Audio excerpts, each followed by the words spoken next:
Երբ երկրում մարդկանց ձերբակալում են ոչ թե արարքների, այլ խոսքերի համար, դա այլևս մեկ առանձին վերցած մարդու խնդիրը չէ։ Խնդիրը այլ է։ Ինչպիսին է լինելու Հայաստանը։ Ազատ, թե վախեցած։ Երբ երկրում հարցերը լուծում են վիրավորանքներով սոցիալական ցանցերում, իսկ այդ ժամանակ քո երկիրը շփոթում են Կամբոջայի կամ Ալբանիայի հետ, դա վերաբերվում է մեզ բոլորիս, մեր պատվին։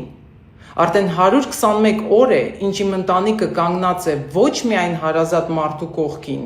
այլ յուրաքանչյուր Հայաստանի Հանրապետության քաղաքացու իրավունքների ու արժեքների պաշտպանության համար։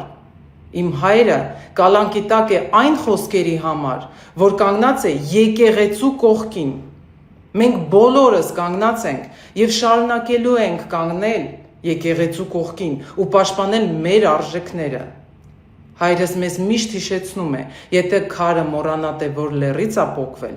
ապա այն վերածվում է փոշու։ Մեզ չեն կարող վերացնել փոշու։ Վաղը, հոկտեմբերի 18-ին, ժամը 16:30-ին, սպասում եմ ձեզ Ազատության հրապարակում։